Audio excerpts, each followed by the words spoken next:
I'm Ryan. I work at the Tesla Fremont factory. Hey!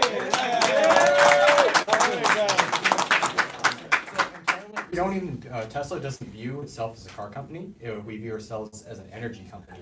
And so my question to you as an investor, how would you feel about Tesla becoming a full-scale utility, like especially with all these PG&E fires and all that, like it just outright replacing PG&E with a bunch of virtual power plants, solar and mega packs? Well, I mean, I think everybody in California would vote for that tomorrow if that was possible, because there's probably no worse corporate citizen to our state than PG&E.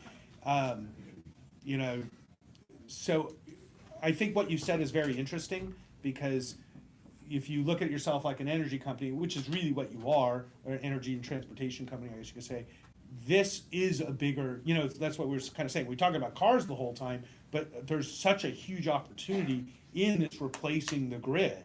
You know, one time we were going to invest in, this was a long time ago, in the electrical grid upgrade that needed to happen across America. This was like a decade ago. I was looking into these companies that would redo all this electrical infrastructure, because it all needed to be redone. And I was like, oh, this is a cool company. Oh, but then I realized, like, nobody's going to pay for this. Like, they don't want to do this. They don't want to put all this electrical stuff underground. You know, they just want to keep stringing up these, you know, obviously very easily fire-starting wires everywhere. I mean, there's got to be something better than hanging wires through a forest, right? I mean, that are highly charged. So I think that's the opportunity that Tesla has, that's beyond what most people are thinking about, that isn't communicated, that is so much bigger than just transportation. And when you think of it globally, I mean, the potential is unlimited. And I think that's what makes Tesla so interesting, is the potential's unlimited. And there is a huge market. So as long as the company's managed well and the financials stay intact, the opportunity is unlimited. And you know, and thank you for bringing that up, because I think that's a really important point that a lot of investors don't realize, that our entire electrical structure is garbage across the whole country. That's a long-term goal we have. I don't think most people realize or even talk about.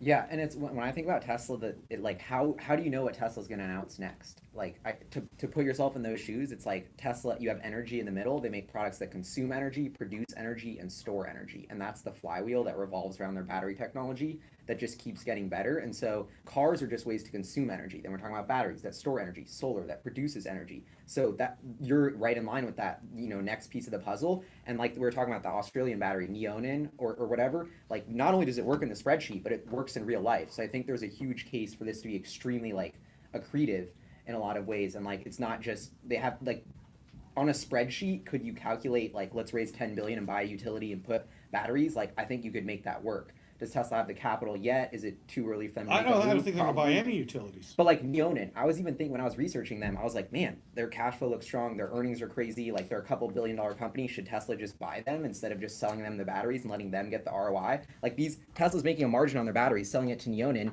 Neonin's making so much money that they're ordering batteries. So there's already a huge margin. Yeah, but Solar City's original structure was to be more like a utility, and that was sort of the idea, is like you're leasing it from them, but they're getting the excess, you know? Yeah. And, you know, I didn't love that model per se, but I still think in the end, I don't know if being a utility is the greatest thing, but, you know, we own stock in a company called NextEra Energy, which is the largest renewable player here in the United States, and that would be a wonderful partner for Tesla, because they should be using huge Tesla battery packs all throughout their systems. And so, you know, I think it's all about who are the players, not just Tesla, that will rebuild this infrastructure in a way that makes sense, not only in the way we get our energy, but the way we deliver and store it. And Tesla's going to be a leader in all these discussions. I think what we saw in Australia was just the tip of the iceberg. It was a test. In Puerto Rico, and there's 2 projects in California. Yeah. And the Australia, the 50,000 virtual homes, which is a different type of project that is even really like that's a true distributed utility. And they sign up like the first 1,000 homes, I think. So Australia is really pushing the needle on all of this. Yeah. So well, they have severe climate issues down there. I mean, there's very little ozone. The fires are even gnarlier than here. And, you know, once again, you can put your head in the sand and pretend it's not going to, you know, it'll get better. It's just a fluky thing. Or you can start dealing with it right now, because you know your society is going to be dealing with the costs of this for a very, very long time to come in the future.